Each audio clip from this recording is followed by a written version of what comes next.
Mars, the red planet, fourth rock from the sun. For centuries, we humans gazed at our neighbor and imagined an alien world. And as human technology advanced and telescopes brought it closer, we began to see signs of life. As the 20th century began, mainstream credentialed astronomers were looking at Mars, thinking that they saw evidence for a society, a civilization on the red planet. We Earthlings braced for contact. If there was life on Mars, what form would it take? We set off into space to find out. But as we approached the red planet, we discovered a new mystery. All the elements needed for life were there, so what happened? Where did everybody go? Mars is almost Shakespearean, a beguiling world. It's tricking us every way. Is Mars dead or alive? Some people think the planet was home to an ancient civilization. There was at one time intelligent life on Mars, and they built something. But hard evidence continues to elude us. If there's life there, we'll find it. Across the globe, the race is on to make the greatest discovery of all. We're joined by skeptics and believers alike as we try to determine if there really is life on Mars.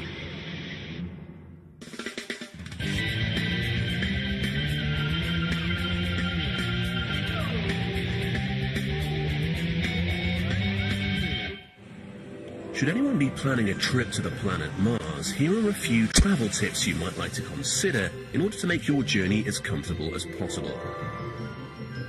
The expedition will take about 2.5 years, including approximately 12 months on board your interplanetary spaceship. So, make yourself comfortable. You should plan your provisions carefully. You'll need to bring plenty of water because at this time there's no liquid H2O anywhere on the planet's surface. You'll also need an effective spacesuit and a sufficient supply of breathable air. And finally, Mars is about 1.5 times further from the Sun than Earth, which means it's a cold world where the temperatures can drop to a chilly -90 degrees Celsius.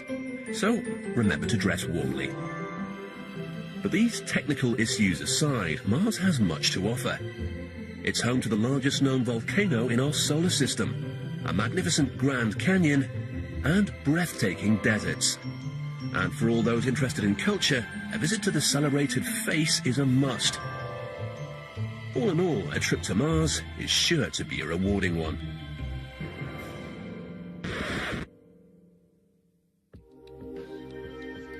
In fact, without ever stepping foot on Mars, we know a lot about this distant planet. But what we don't know is whether or not it contains life. When the first astronauts eventually do arrive on Mars, who or what will they find? Will aliens be there to greet them? Or will there be nothing at all? The question of whether there's life on Mars is a fundamental one, because it's synonymous with the question of whether or not we're alone in the universe. If we go to Mars and find evidence that there was life on Mars or is life on Mars, then we'd be able to say that in our own solar system, life appeared twice. I think that would be convincing evidence that the universe is full of life. Discovering life on Mars could also reveal a lot about our own existence. We have one kind of life adapted to one planet, even with all of its diversity. So looking at the way other planets may have given rise to a phenomenon that we would recognize as life can enable us to understand our own kind of life in a deep and fundamental way. The stakes are high in the game of life, and Mars may hold the key. If we're going to find proof of life on Mars, we're going to have to go to Mars to get it. But getting to Mars isn't easy. The Apollo astronauts took about 2 days to get to the Moon. A journey to Mars one way would take roughly 7 months. Mars takes about twice as long to orbit the Sun as the Earth, so a space mission would have to plan departure when the two planets are close. And the challenge of bringing a mission back is incalculable in its complexity. Just one of the reasons no manned mission has ever been attempted. But that's exactly what Dr. Robert Zubrin of the Mars Society wants to do. Zubrin is an astronautical engineer with 15 years' experience in the space industry. He's been planning a trip to Mars for the last 2 decades, and he's come up with a novel way to do it. If we want to go to Mars, we need to travel light, live off the land. What makes a Mars mission so prohibitively expensive is the amount of mass, mostly rocket propellant, that would have to be sent there and back. But Dr. Zubrin's plan is to take only enough supplies to get there, then make the rest on the planet itself. There's 3 things we want to make on Mars. First, most importantly, propellant. After that, water. And third, oxygen. We can make all 3 with this machine. Here's how it works. The Martian atmosphere is 95% carbon dioxide gas. We pump that into the reactor. We mix that with a little bit of hydrogen. You can make that reaction produce either methane or carbon monoxide or any mixture of the 2. And water. The methane and carbon monoxide mixtures can be used as rocket propellants for the return trip to Earth. The water, we could keep the water and drink it, or we could electrolyze it into hydrogen and oxygen. The oxygen that comes off, we could use as breathing oxygen, we could use as rocket propelled oxygen. That's how the machine works. It makes your fuel, it makes your oxygen, it makes your water. That means there's enough room on the spaceship for food. It looks simple, and it's not just theory. Working with simulated Martian air, Zubrin has spent years testing and refining this technology. This is a subscale methane, carbon monoxide, oxygen rocket engine. It all works. It works great. These are great propellants. We start them right up with a spark plug time after time. Despite Zubrin's work, current thinking is that it's too expensive and too dangerous to send a manned mission to Mars. Instead, the international space community has deployed a range of unmanned robotic explorers on and around the planet. But Zubrin points out that using robots to do field research leaves a lot to be desired. Okay, we can send robots to Mars, and I support sending robots to Mars. I think we ought to send a lot more robots to Mars. Okay, robots can make all kinds of discoveries. They can give us all kinds of data. They can image the surface of the planet and possibly identify interesting targets for exploration. But they won't tell us the answers that we need to know. They won't tell us if there's life on Mars. So what does Zubrin think about the possibility of life? I think that a naturalistic view of the universe would suggest that the Earth is not special, and that if life can evolve here, it could evolve elsewhere where environmental conditions are similar. And if there's life there, we'll find it. But there could be an easier way to find out.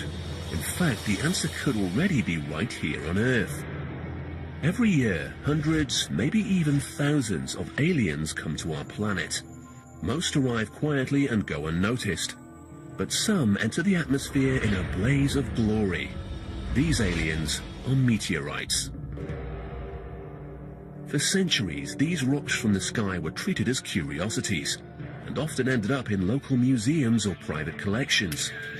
But the information meteorites contain is so valuable that these days the scientific community sends search parties to find them.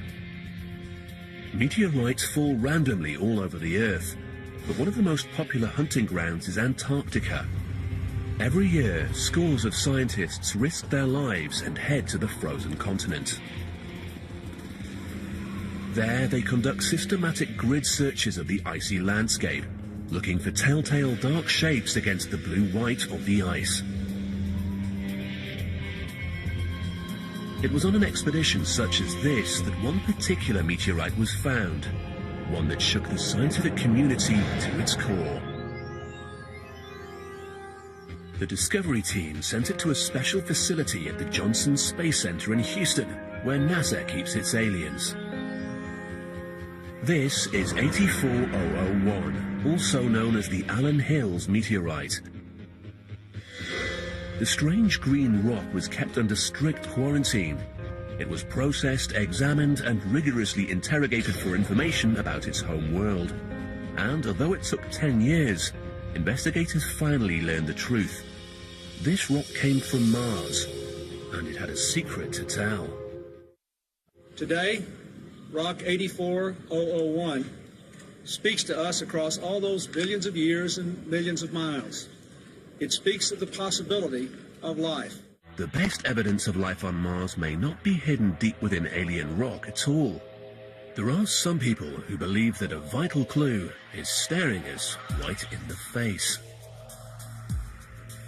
Richard Hoagland has dedicated his life to examining imagery transmitted to Earth from various Mars orbiters, surveillance systems that have circled the red planet for over 30 years.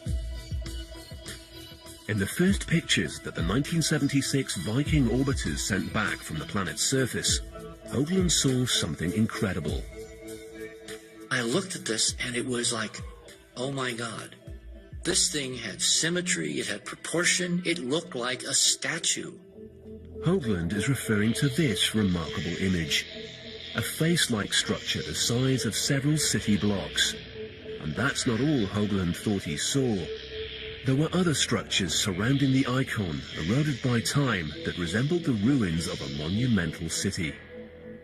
It looked eerily like an aerial photograph taken flying over Giza, looking down at the pyramids on the Giza Plateau. It looked like a ceremonial complex built by somebody with a huge sphinx-like creature staring up into space from the sands of Mars at the telescope orbiting 1,000 miles overhead. Somebody was down there, and they cared enough to leave the very best. Over the years, Hoagland's theory has raised a few eyebrows. But did life on Mars really exist? Was there once an ancient civilization of alien life forms? And if so, where did they go? The idea that Mars was occupied by a race of intelligent extraterrestrials came not from science fiction, but science fact. In the early days of humankind, Mars burned faintly red in the night sky, leading some to equate it with a mighty god, naturally, the god of war. But then astrologers, using a new contraption called the telescope, determined that some of the lights in the sky could in fact be planets, much like our own. And that meant there might be other civilizations and other life forms out there. The reason Mars became the star attraction was thanks to an Italian astronomer named Giovanni Schiaparelli. In 1877, Schiaparelli trained his telescope on the Martian surface and observed the existence of what he called canali. By this he meant natural channels, but due to an unfortunate translation, channels became canals, which implied man-made structures. The word canal, now applied to Mars, immediately sparked the public imagination.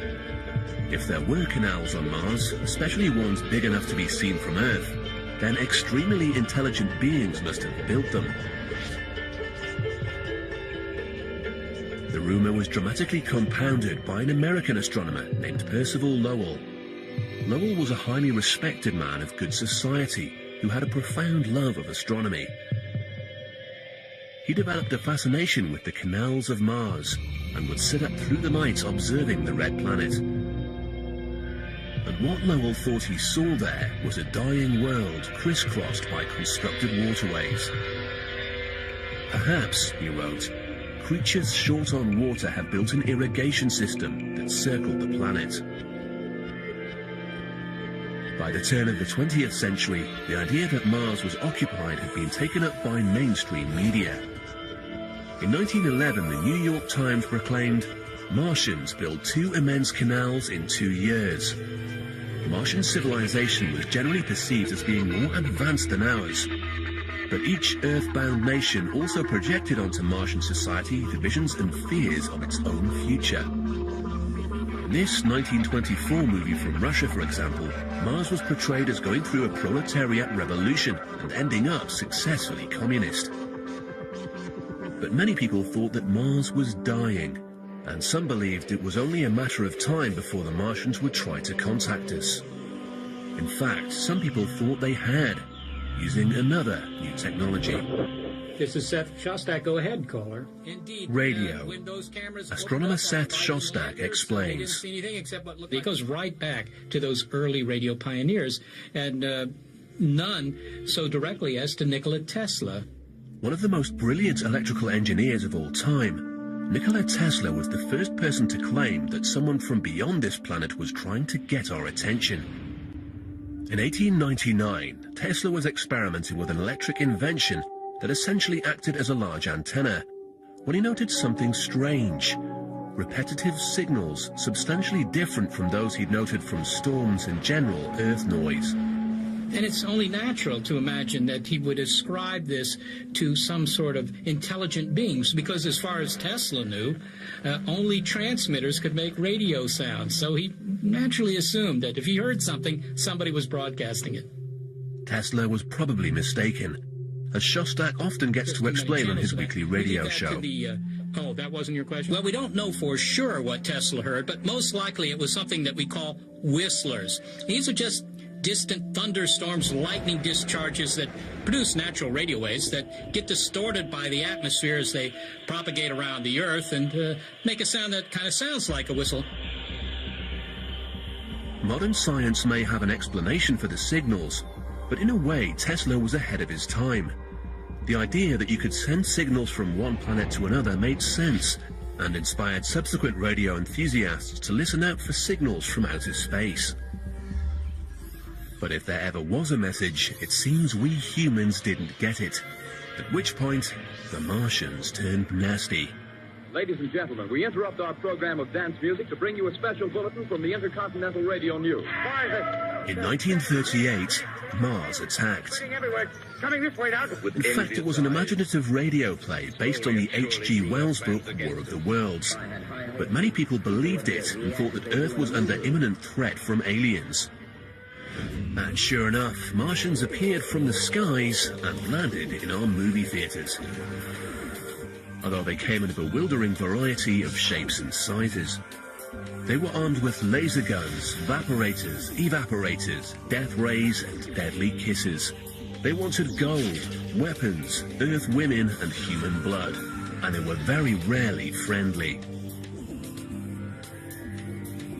The full-on, real flying saucers were being reported everywhere, from San Francisco to Timbuktu. And the phenomenon of alien abductions was born. The world, it seemed, was crazy about extraterrestrials.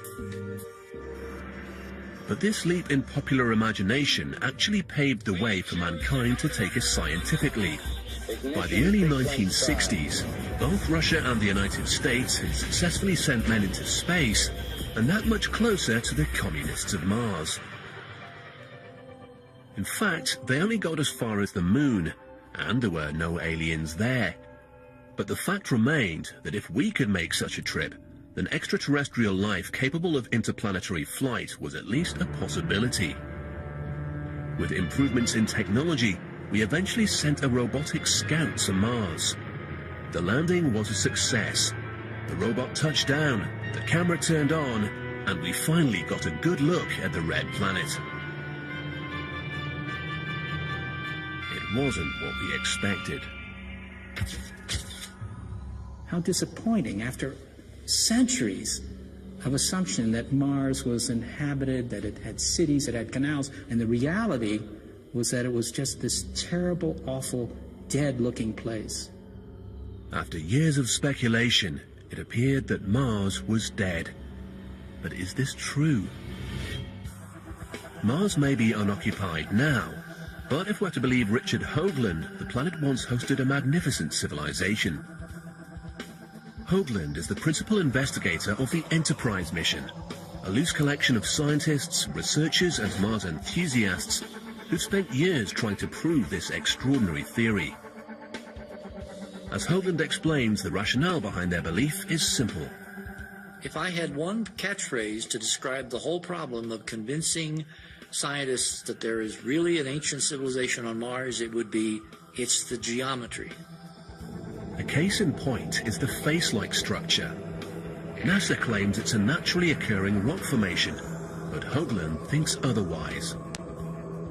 If you actually look at proportions, where the mouth is, where the nose is, where the eyes are, they conform to commonly accepted statues and representations of human forms that go back literally thousands of years.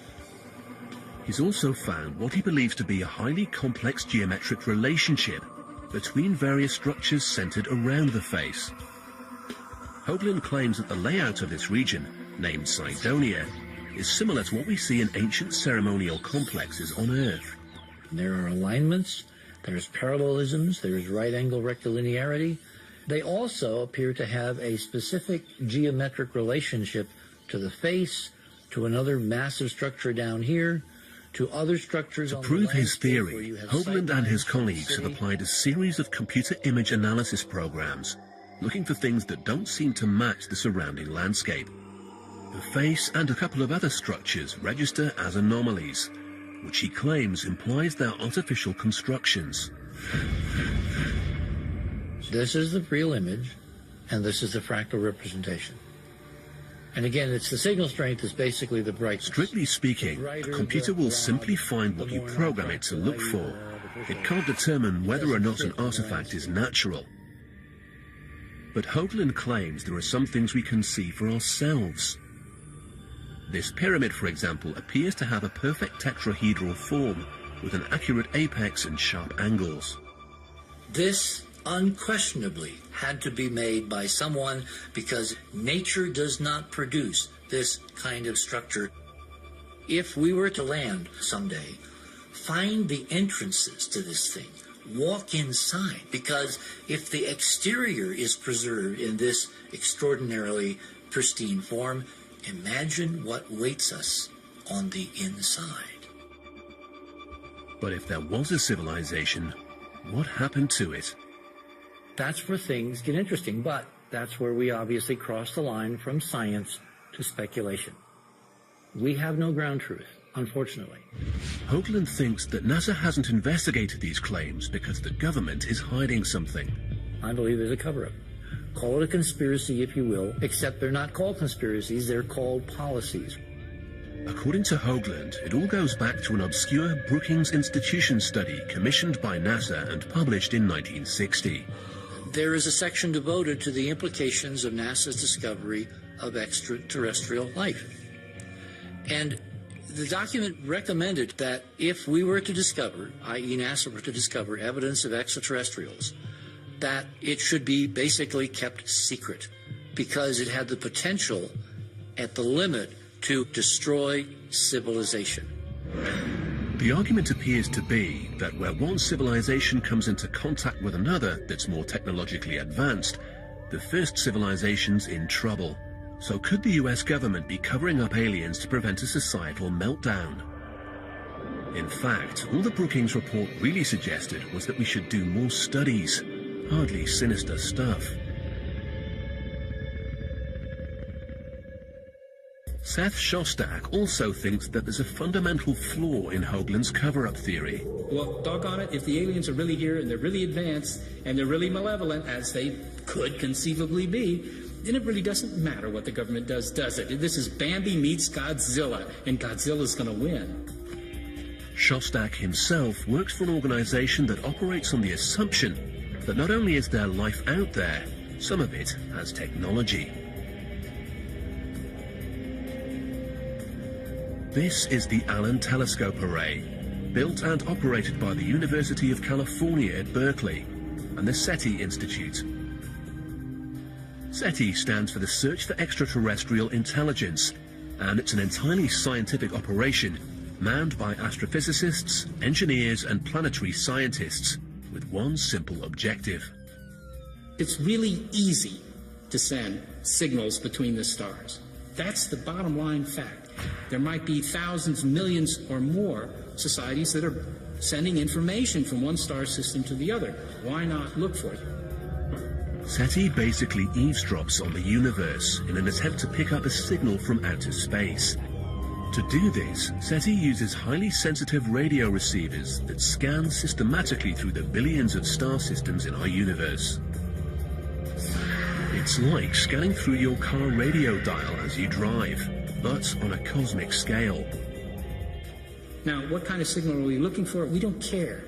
Looking for the message requires a different kind of technology that we haven't built and won't build until we find that they're on the air. We're just looking for a signal that tells us, hey, their transmitter switch is on. It may seem a bit like looking for a needle in a haystack, but astronomy has made enormous progress in identifying the stars and planets beyond our solar system. This, combined with ever-improving technology, allows SETI to search with more precision, and their motive is as old as mankind itself. We're trying to look for something that would show that, we're part of a bigger picture. We're not just a little bit of chemistry run amok on this small little world tucked away in the corner of a nondescript galaxy in an enormous universe. So, has SETI ever made contact? In 1997, we picked up a signal using the telescope in West Virginia that looked like the real thing. And we got quite excited to the point where everybody was glued around the computer monitors just looking at what was going on. The signal had all the qualities SETI looks for in an alien contact. One was that it occurred on a very narrow frequency. Nature produces many radio waves, but these register like broad static across the dial. But this one was emanating from a specific location in the cosmos. Throughout the night, scientists worked to pin down the source. I realized that the world from that day forward will really not be the same. I was very nervous, actually, because I didn't know what the consequences were going to be. It took 3 days, but the engineers and scientists finally identified the signal, and it wasn't alien. As it turned out, the signal was due to a European research satellite, the SOHO satellite, the signal of which had just gotten into the structure of our antenna.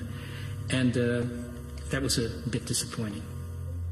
To date, the industry experts, SETI, haven't found any evidence of extraterrestrial intelligence.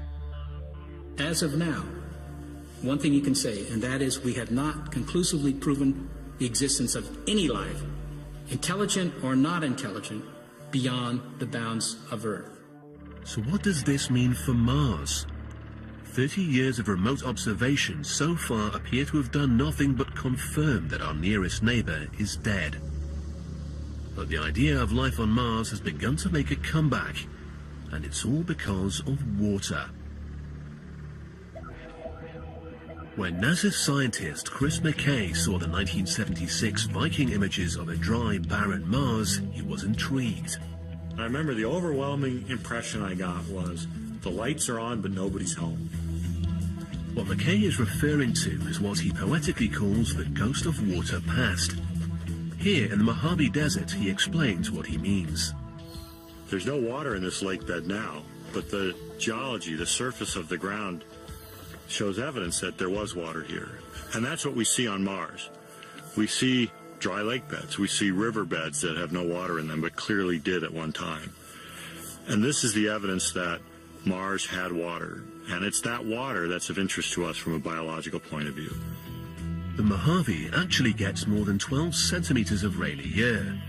But Dr. McKay uses this desert as a near waterless zone in which to conduct experiments relevant to his theory about Mars. And it seems that life can thrive in these conditions. We find microscopic life, microscopic algae, that have learned to survive under dry conditions. This organism, this algae, is the dry version of pond scum.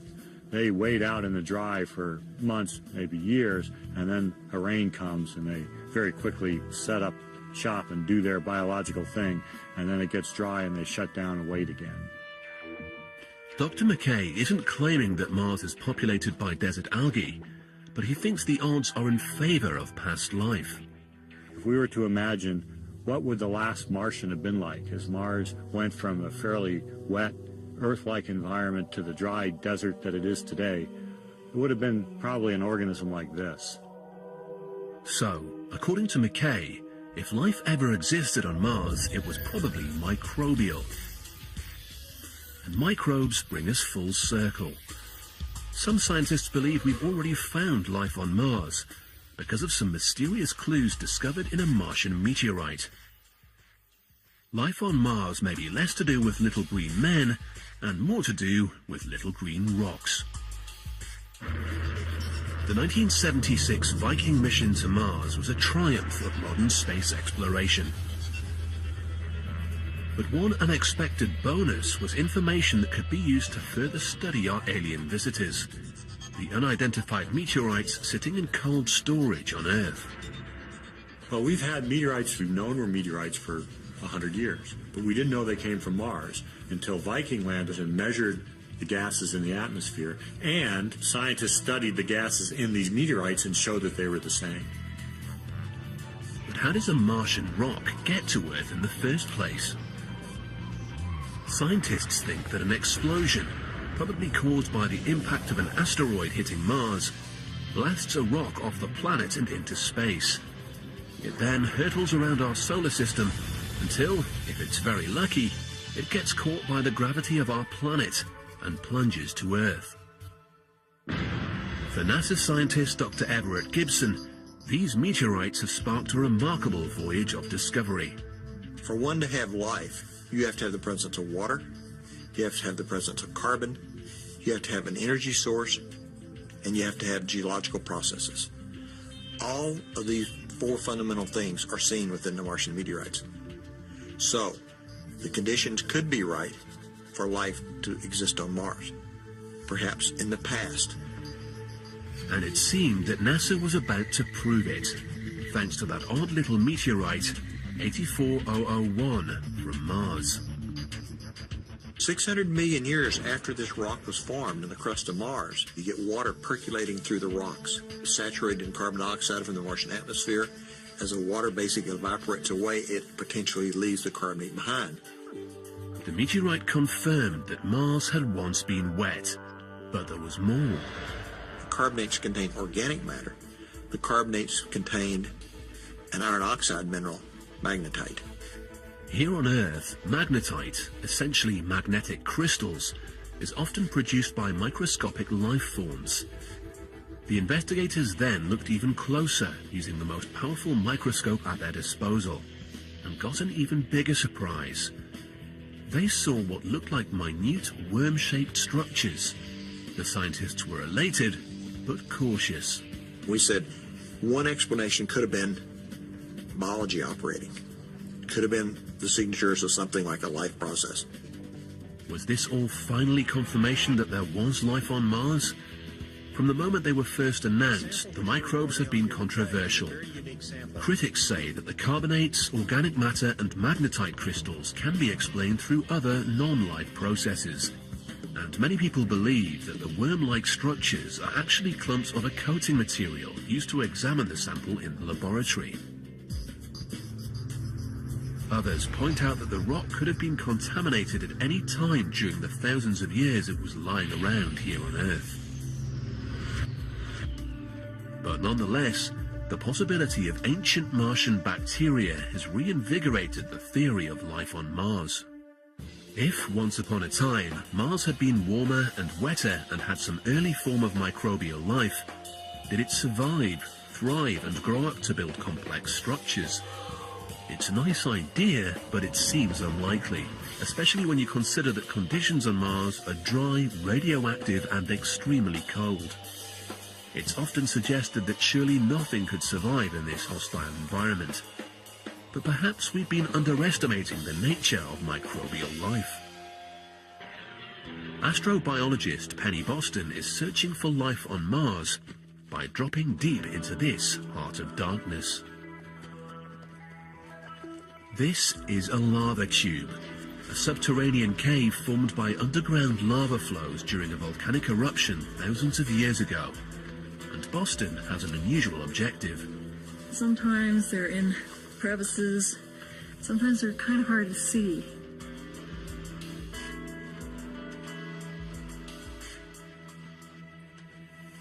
Ah, there's one.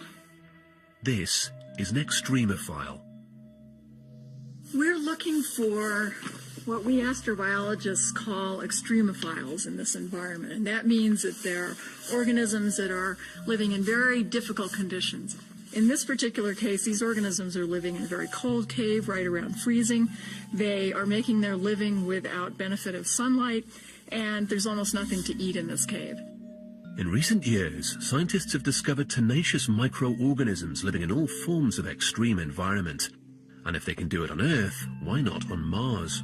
We think that Mars is covered with lava tubes. We believe that by looking at organisms that live in these extreme circumstances on Earth, we can learn a lot more on Mars, and that similar Martian organisms may be able to persist on Mars in places very similar to this lava tube. To find out, Dr. Boston has created her own little Mars environment biospheres.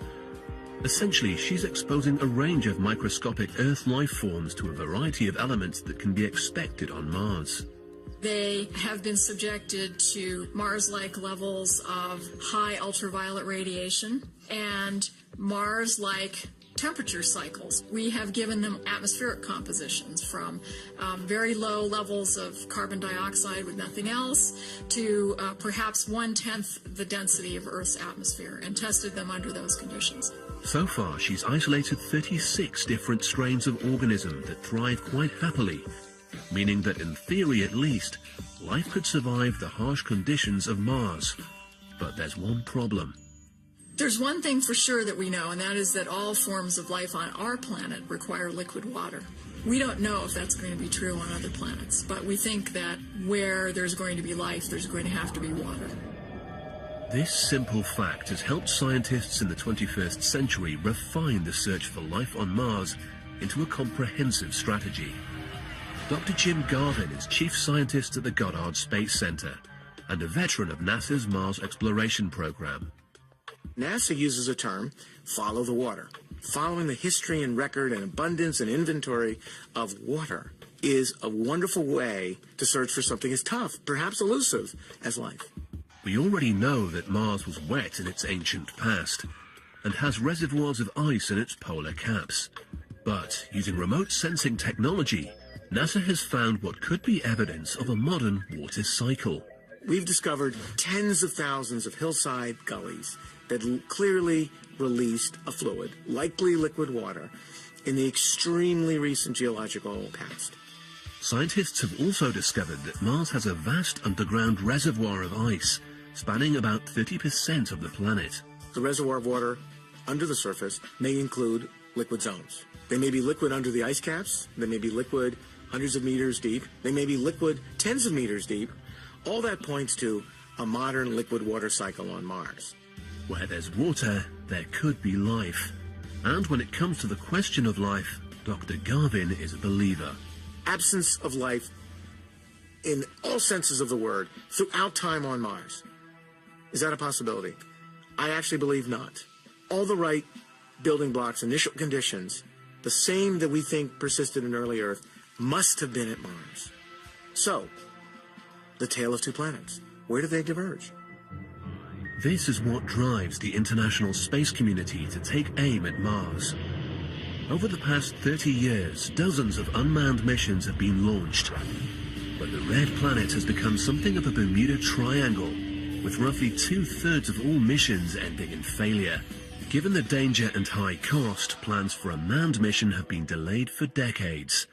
But Dr. Bob Zubrin refuses to let the dream go. NASA had plans to send people to Mars by 1981. Those plans were credible. We should have been on Mars a quarter century ago. Bob Zubrin is president of the Mars Society, a coalition of scientists from all walks of the international space community. The Society has been lobbying Congress, NASA, and the government for years, determined to keep Mars exploration on the radar screen. And Zubrin has been making his own preparations.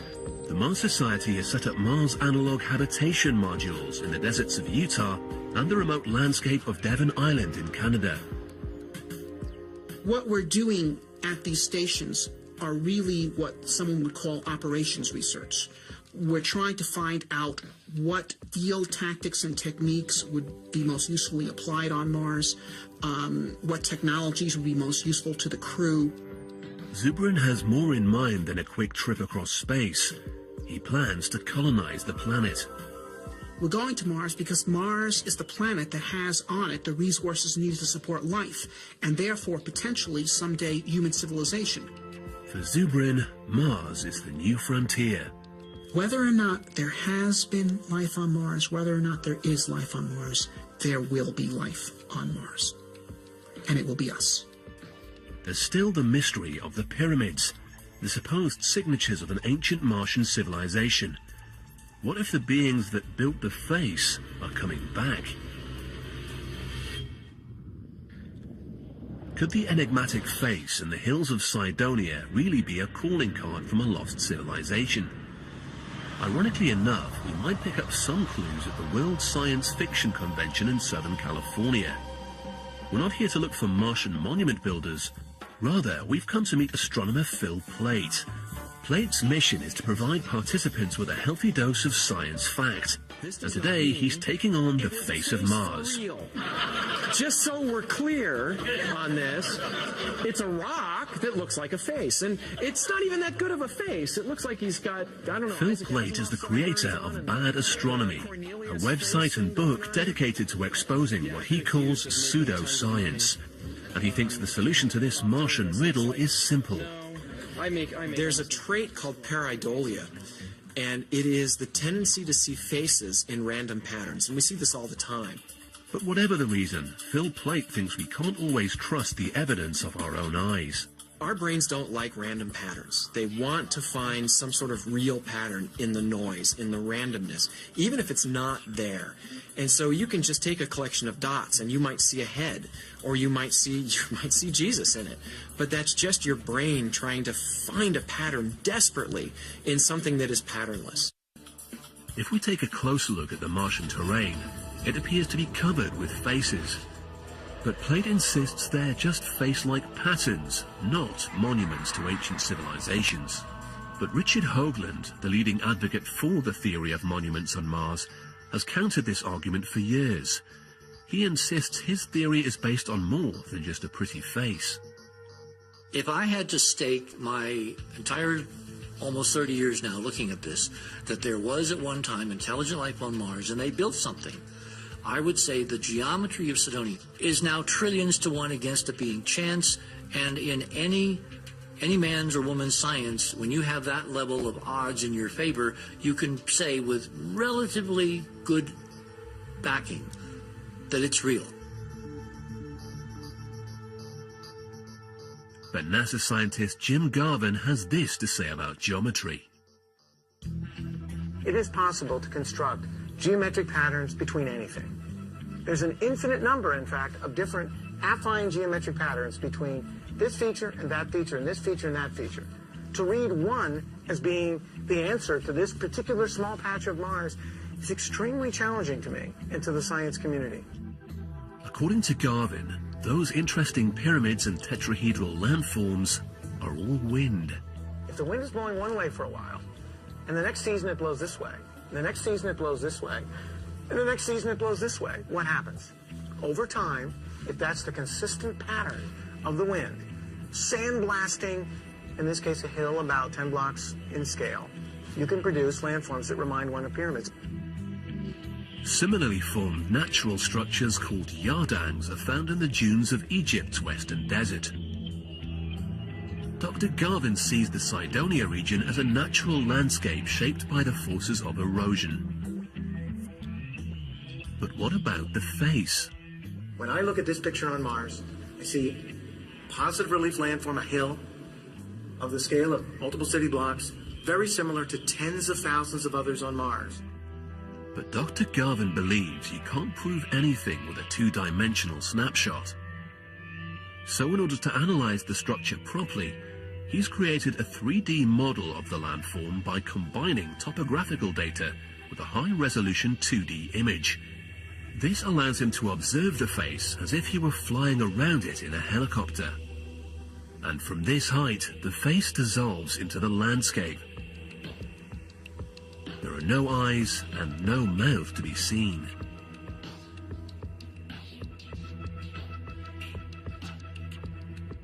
There's a lot of different interesting ways to look at this feature. The simplest way is the natural way. And that's always worked well in science. Some people wonder why NASA doesn't just send one of its robots to investigate.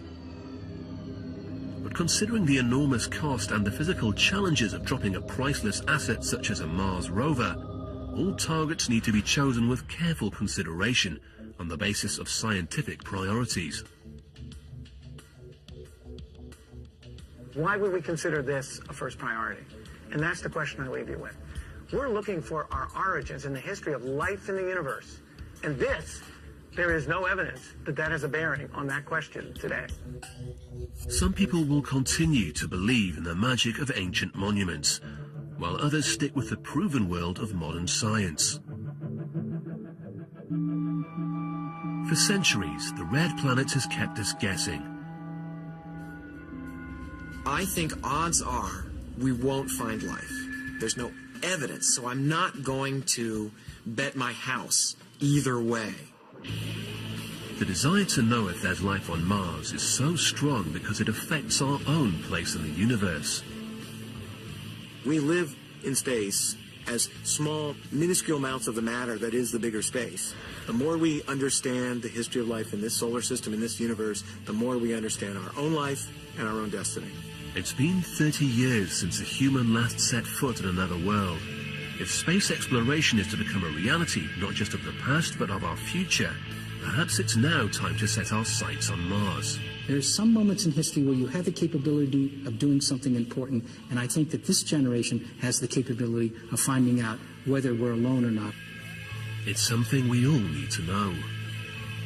If we search the universe and we find no evidence of life, we should start taking seriously the possibility that life on Earth is unique, really unique, and that in a very real way, the contribution of Earth to the rest of the galaxy, to the rest of the universe, may be life itself. Perhaps even our worst Martian nightmare is better than finding out that we really are alone in the vastness of space.